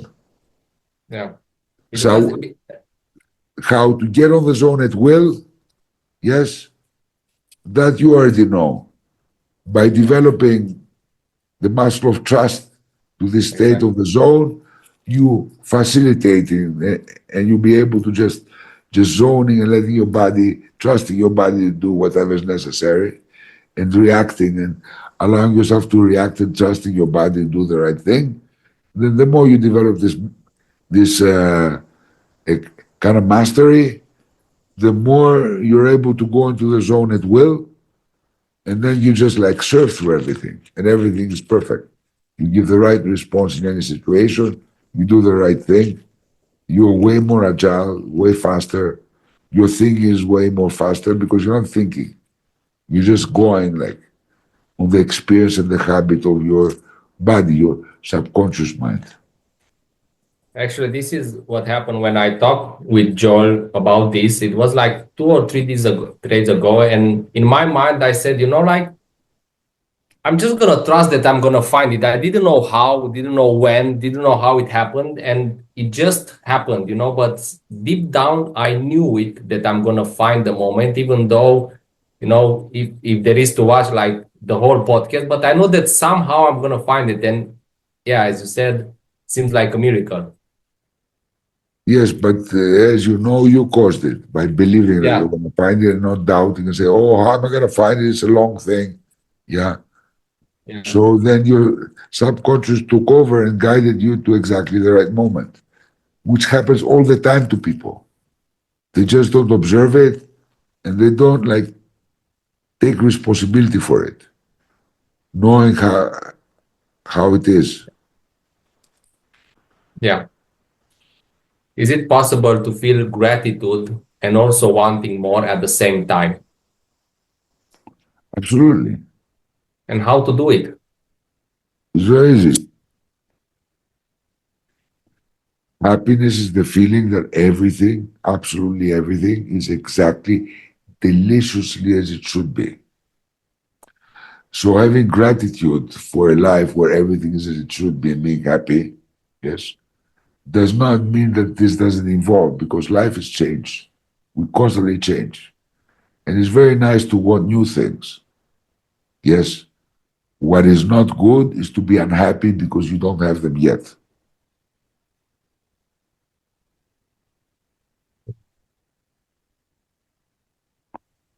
So gratitude is appreciating your life for the things you have as they are, which doesn't mean you don't want more. Yeah. If you feel that if your life was like it is, you would be happy, you would have lived a happy life, yeah, then you're good. Because it's not going to be. It's going to be much nicer and much more varied.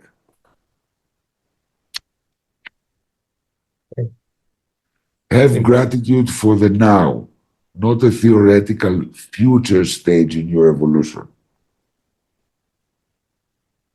and your life and your evolution while you live and who you are becoming.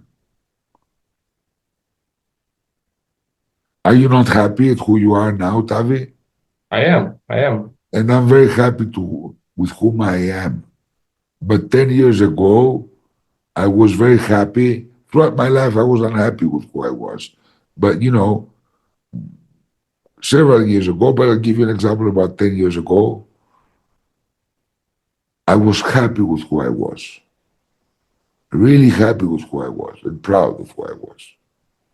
And I was such a different person from today. Did so many mistakes still, was so many times insensitive and feeling and had so much less clarity. But I'm still happy and have gratitude for who I was then, and I'm happy and I have gratitude for who I am now. And I would like to expand myself further, but that doesn't mean that I'm unhappy and don't have gratitude about where I am right now because it's awesome. So of course you can have gratitude and always want more because this is life.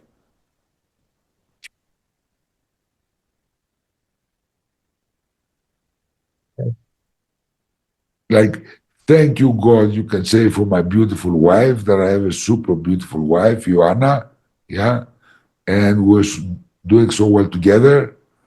And of course, I want us as we go into the future to be more passionate, to be better, to have better time together. Why not? Doesn't mean I don't have gratitude for how I am with my woman now. Yeah. So, like, for example, Liz has lost a lot of weight. Yeah. Yeah. So, let's say 2 years ago, she was chubby. And I was very happy with her as she was. I was in love with her. We were having great sex. I was very, very happy. Yes. Am I happy that she's thin? Yes. Yeah. The clothes fall better of her. She feels better for herself. She's easier to move around while I'm fucking her. You know, it's all good. You know, I can reach like her asshole if I want to play with it. You know, all kinds of nice things. Yeah. It doesn't mean that I didn't have gratitude then for having like this awesome woman in my life, who is like definitely my soulmate. And it doesn't mean if like something else gets better, not necessarily a physical thing, then I won't be happy then. But will I lose the gratitude of how we are today?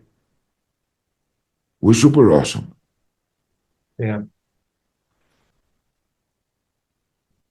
About that, how important is sex in a relationship? It's the only thing. There's nothing else.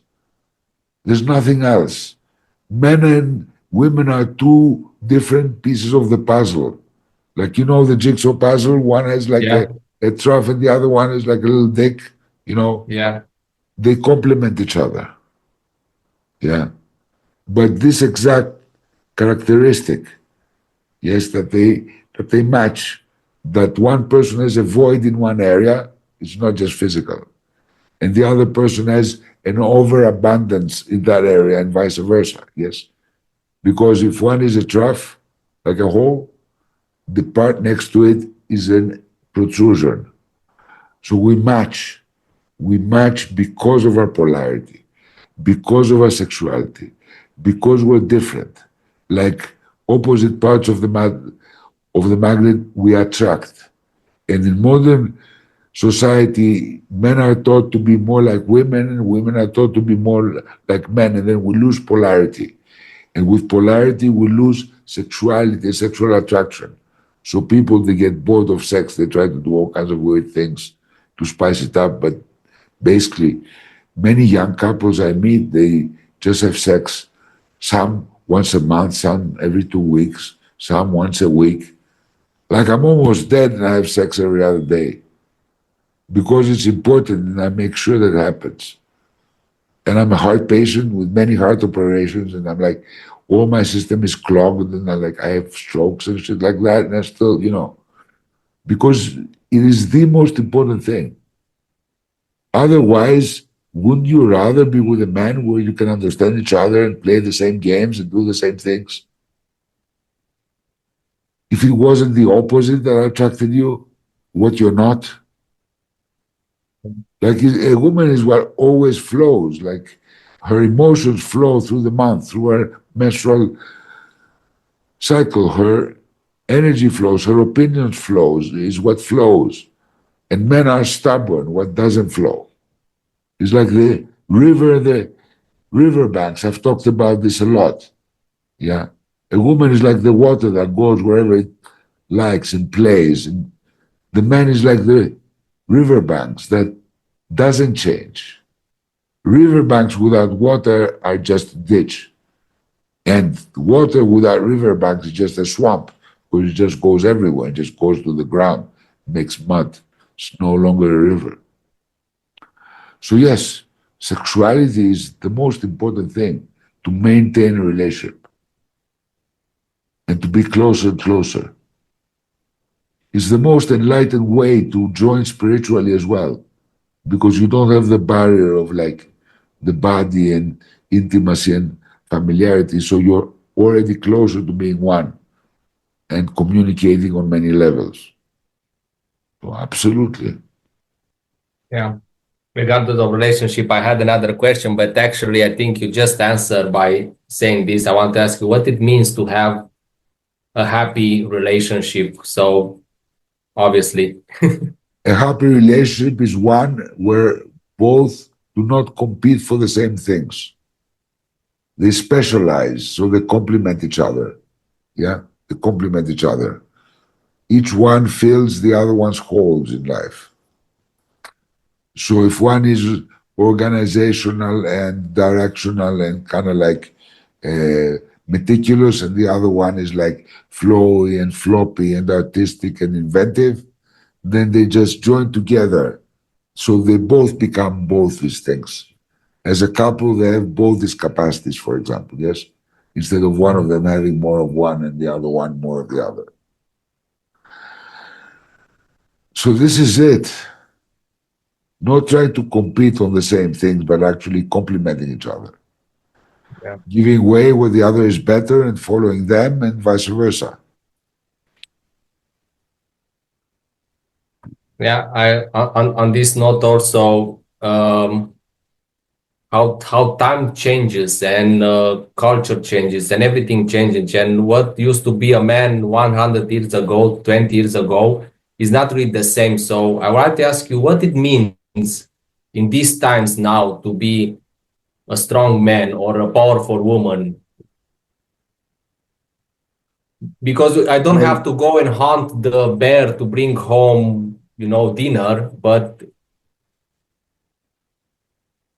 what it means in our times for okay, now. so first of all, to start with, whatever you choose it to mean. But for me, if we're talking about an archetypical man, like the ideal man, like an Or the archetype, healthy, happy man or healthy, happy woman. yes, but I have to give you the ideal in order for you to decide where in the range you want to be. Okay. So the archetype of good is like an angel. The archetype Yeah. of evil is like a devil. The archetype of strength is like Hercules or something like that, right? Yeah. Yeah. Archetype means the best of its kind, like to find the range, yes? So the archetypical man is provide, protect, and procreate. Means he wants to fuck and have children, procreate, provide. It gives him pride to provide for his family because it's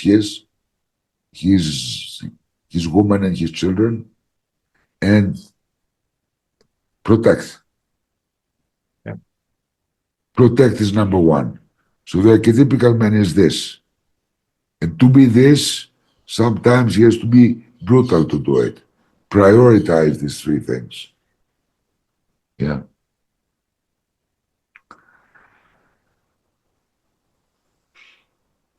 The archetypical woman is provide also, protect, yes, but most importantly, nourish, take care of her children, herself, her family. An alpha female is a female who is strong enough to win, to not compete with a man on what his urges are, yeah, to protect most of all, which means fight. Fighting is not only physical. Fighting is against your boss. Fighting can be against like a family member that like insults your wife or makes her feel bad. Fighting has many forms, right? Protecting, right? Fighting to protect has many forms, not necessarily physical. Yes. Yeah. So allow the man to do these things and then ride him like a powerful horse or a powerful bear or a powerful lion. Allow her lion to be powerful and then ride on him and control him with her leashes because she is the reason he does all of these things that he wants to do. It's not protect anybody, it's protect the ones you choose to be your family. Yes. It's not provide for everybody, it's provide for the ones you choose. Yes. It's not procreate, go and fuck everybody around. Yes. It's procreate for with a woman that is most likely to give your children the best genes and the best care and the best nourishment so that they can survive. These are the instincts of life, my friend. So the archetypical alpha male and alpha female, yes, is somebody very directional, very persistent, very passionate about protecting, providing, and procreating. Yeah. And that's the archetypical, yes. A guy that would give his life for his family, that would stand in front and say, even if there's 100 army in front of him, say, you will not pass. And that's the kind of man that he doesn't need an army, yes. Maybe it's a different problem that his wife is encountering in today's world where we're not so physical, yes. There's other things. So that's the archetypical male. And the archetypical female also has all of these things, yes, because we also have each other's. Men also can nourish. We're never 100% polarized. We come close, but never. But nourishment, taking care of this, which is the future, yeah, and of the family unit. Nowadays, they want to destroy the nuclear family, yes, the family as the nucleus of the world, like the center. But it's the most precious thing we have for our survival and our evolution. Children, today, most children are single parent because their parents are divorced. It's way more than 50%. 50% is the average within 5 years, then it goes much higher. So, in this world, children are raised with half of the polarity because either they spend most of the time with their mothers or, most of the time with their fathers or grandparents. So they don't have the full range. So yes, sex and polarity are very important. The archetypical male is this male that a woman can legitimately trust that they do their best. And the archetypical female is the one that you trust to replace you if you're dead and to nourish you and take care of you and yours so that you have more chances of survival and better well-being and better evolution in the future. So you can choose how far on this scale you want to be. Yes. Yeah. Good answer. I would like to ask a question about stress. So I found out that, people are very stressed and also my family members are stressed. And I want to ask you, what is this stress and how can you get rid of it? Are you stressed? No. Then you know how to get rid of it. Stress is a belief that something bad will happen. Yes. And non-stress is a belief that whatever happens is an opportunity. Easy as that. It's a belief. If you believe something bad will happen, then you're stressed. And if you believe that nothing bad can happen, you are totally unstressed. And everybody in between is somewhere in the scale of stress or non-stress. Answers that make common sense and are easy enough for a 5-year-old to understand. Yeah. Little Tommy, if you believe that you're going to fail in the game and you're going to be last and you're going to be embarrassed, yes, then you are stressed about the game.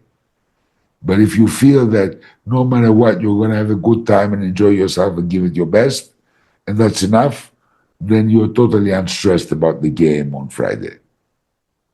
You get it, little Tommy. It's all about the belief. Yes, Daddy, I get it.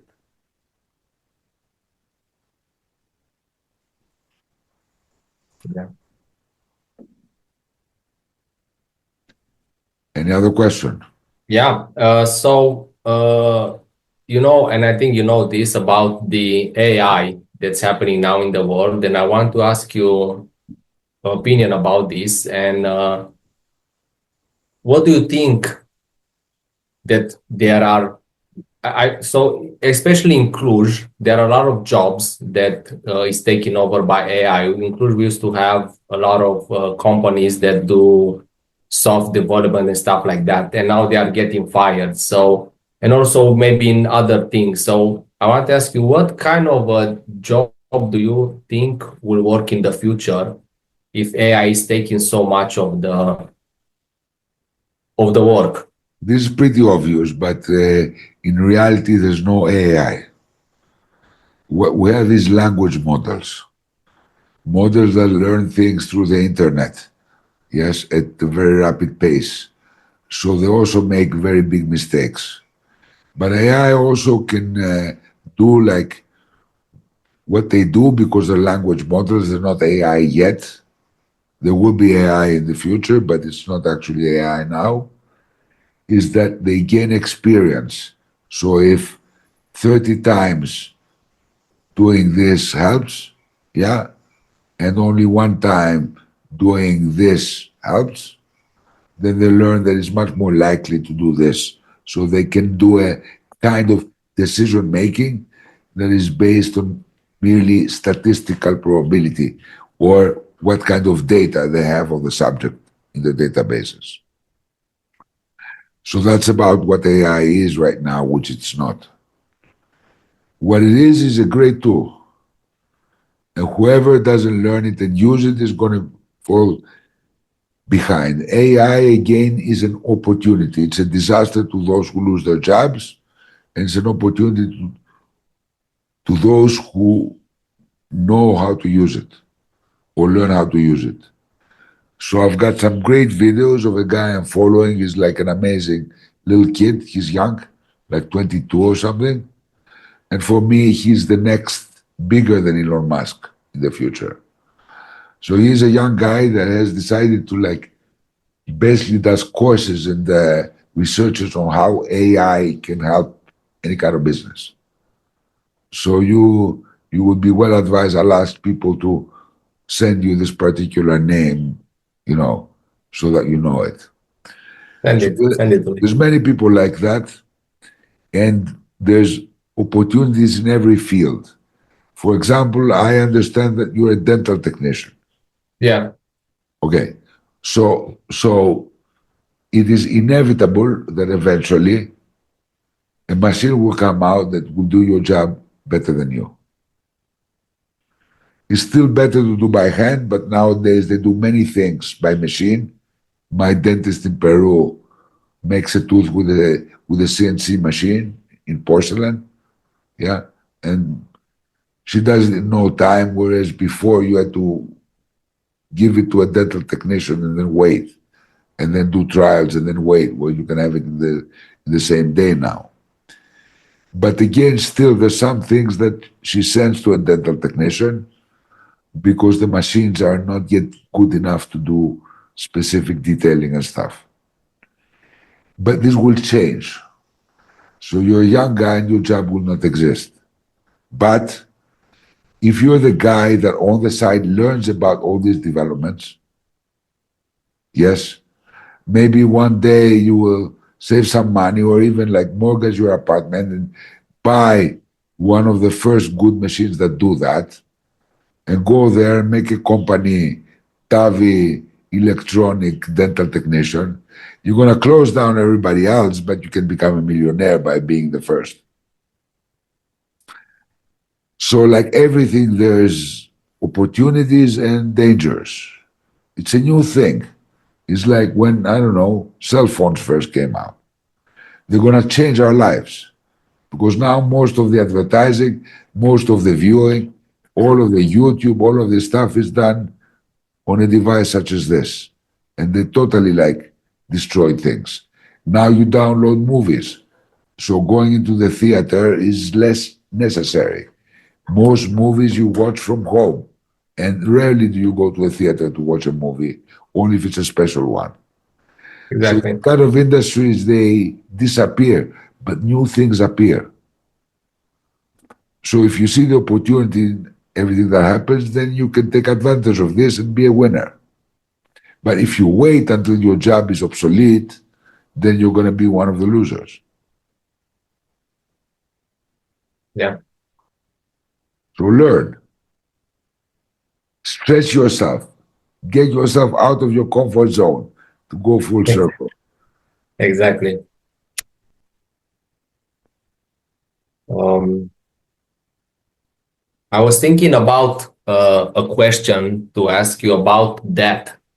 So I know that you've experienced that, and also I've met people here in Cluj who are like very evolved and amazing, and they know stuff like incredible stuff, and they also experience that. So my question is, to get to that higher point, do you really need go? Do you really need to go to that? Does experience near that gives you, I don't know how to say, some superpowers or something like that? Look, you know that in the past I used to do and give people ayahuasca, which is like a psychotropic healing drug, Yeah, a yeah, potion, not a drug because it's plant based. And ayahuasca means vine of the dead. Yes, because actually, to some select people who push themselves out of their comfort zones enough with their beliefs and they confront them, she gives them death. And death is rare, but it's what gives her her name.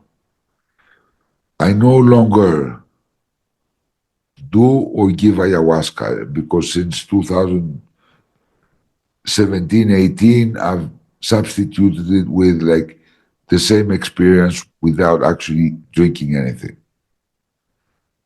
I've also had many times, because I had three, I've been very lucky, three with ayahuasca death experiences, which is very rare.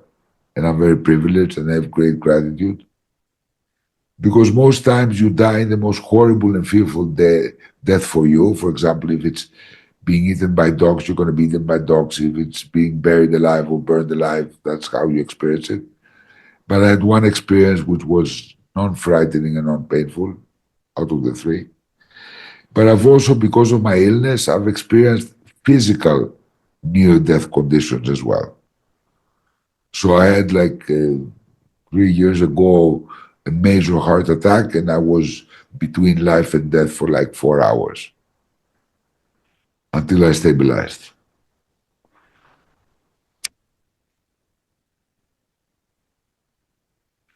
Every such experience allows you to rethink your life from scratch. Every such experience gets you appreciate life more because you understand its finality not in a conceptual way, an abstract way, but in a very real way. You're there, yes? Every single experience makes you fear death less and appreciate also death as part of everything that is exactly delicious as it should be, like a new stage in your evolution. Not in a karmic or Hindu sense or like a reincarnation sense. I'm not talking about anything like that. But everything is a stage When you were born, it's a stage. When you were a teenager, it's a stage, and so on and so forth. Every one of these experiences makes you realign yourself, like changing your compass. Because these are moments where you realize what you appreciate most, what you enjoy most about your life. Every such moment gives you enormous insights into who you are and who you want to be. So every such moment is a fresh rebirth. The gift of a death is the gift of a rebirth, another opportunity. So, yeah, that's my answer. Okay.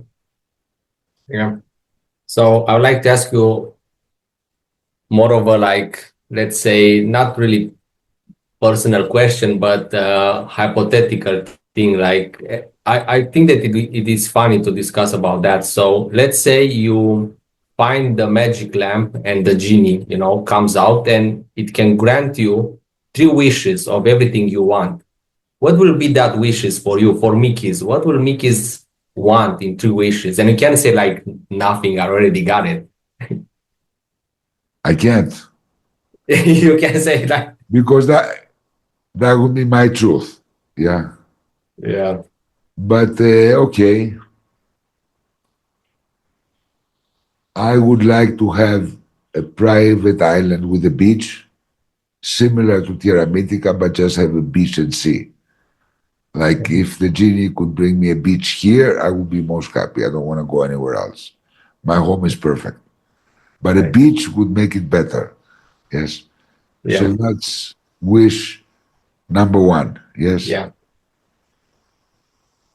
Wish number two would be to not lose my breath if I want to lick my wife's pussy like for an eternity. That would be like super nice. Yes. As well. And wish number three would be to be able to teleport, for example, to my friends, same as we speak with a video phone, and I could be there with you now and give you a real hug, and maybe you can make me nice coffee. I know you make nice coffee, and we can have one together. So these would be my 3 wishes, I think. But I can live without them. Yes. Yeah. Yeah. Of course. Of course. It's just But like, these would be very nice wishes. So a beach with like salty sea in Tierra Mítica, like sandy, where I can lie and like air my balls to the sun and enjoy the splashing of the water and go and swim. That would be super nice. Teleportation to have actual energetic connection with friends. But I'm very happy with video as well. But and yes, but how about more breath. regaining, like taking your breath? How about having very good health, to do all the things that you want to do? No, my bad health is the biggest gift. Because if I had my health back, I was like super energetic when I was young and super passionate. So I would be doing everything around here and not doing the opportunity to my family to evolve, to take command, to like Hey. do their things and so on. I would be running around doing everything. My life is much better now.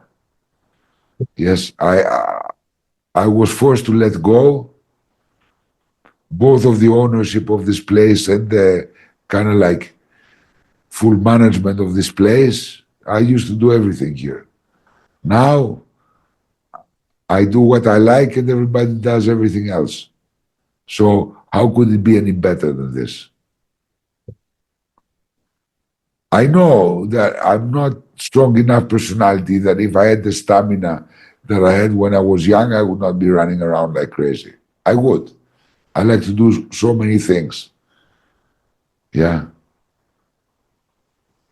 I'd be bending metal, digging the earth, repairing all the machinery in Tierra Mítica, repairing the cars. I would be doing everything. I'm Okay. much better off now than when I could do this shit. Now I Okay. cannot anymore. I don't have the stamina, so I don't do that. Why would I want my health back? Try to be healthy, not to do all the things that you want. I do everything I want. Yeah. And everything I cannot do, I ask somebody, hey, can you help me with this, please? If they don't want, it's okay. I love them anyway. Somebody else will. Yeah. So why? Why do I need to do everything by myself? I'm happy with the age I am. I live more than they told me or I thought I would. I'm still living. Yeah. I'm in love with my wife now. We're 11 years. Yeah. 11 years. Yes. 11 years. And we're more in love now than ever. I've, on my fifth book, which the last two are together with Lisa, so we also work together in this. I don't know. Why would I want my health? I'm good enough as I am. I hobble around. But I'm getting better. Yeah. So I'm happy to being gradually better, even though I know that eventually I will deteriorate and I will die. But this is the cycle. Why shouldn't I live the cycle? You think you're better when you're young. When you're young, you're intimidated by everything around you. Life starts after 45. How old are you? 38. 38. Huh? After Yeah. 7 years, you're going to start living. Now you think you're living. Okay. You're going to know so much more. You're going to be so much more confident. You're going to have lived so many things. At 45, you're young enough to have a good body and be capable, and old enough to have experience. Yeah. So why would you want to be, when you're 45, back to be when you were 16 or 20? Will you want to go back to be 20, having pimples, being embarrassed by women, being afraid of everything, being intimidated, fighting everything in your life? Would you rather than being No. 38 now? So what? But how about, let's say, how about you to be 35, but with the same mentality and the same brain? I would not be idiotic enough to know use the powers of being 35, and I've been there and I've done that. So why shouldn't I be happy with this phase of my life? It's very nice. Like I go to the bank and there's like 50 people in front of me. Then I hobble asthmatically to the front and everybody makes way and makes me go first. If I was 35, nobody would ever do that for me. They would shout at me and tell me go to the back of the line. Now people don't. Yeah.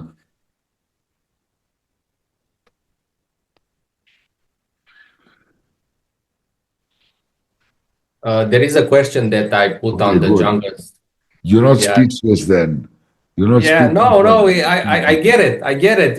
Like it makes total sense. I just accept everything really quick and yeah, like Good. So next I really question. understand it. Next question.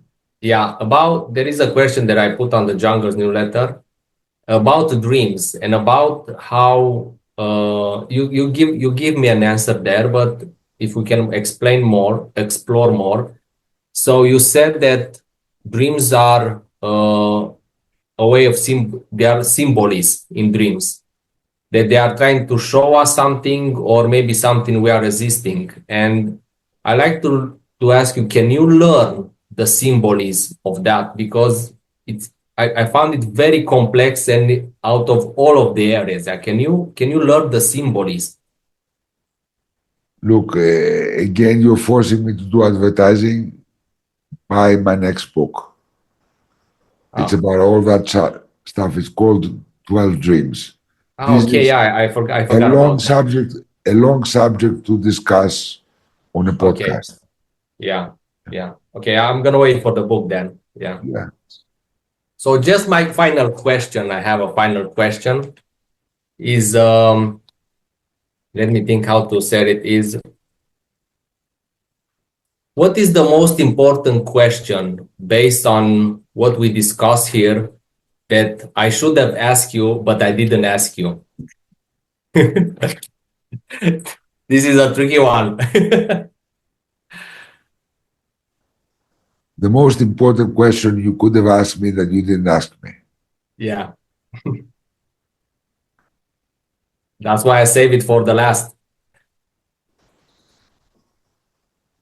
You could ask me, who should I be? Well, I know who I am. I didn't say who you are, but who should you be? So it sounds strange because why would you ask somebody else about who you should be? Yeah. But So you who ask should I be? Who should I be? the guy that makes you most proud of yourself.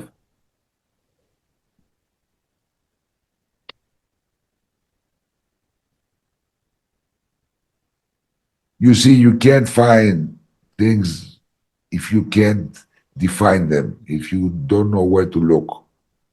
So clarity about what's your criteria of who you should want to be is you should want to be the person that makes you most proud of yourself. Because then you will be more in love with yourself. Yeah. So then you will be a full winner because if you're in love with yourself, you're one with yourself. So you are the best possible winner. And more importantly, you're happy about who you are. And there can be no more happiness than that. Because everything else can be anything it wants to be. If you're happy with who you are, then everything is always exactly deliciously as it should be.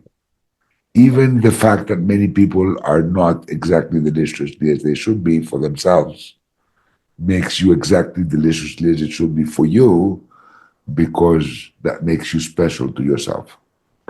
Yeah. The most special. That's a good question.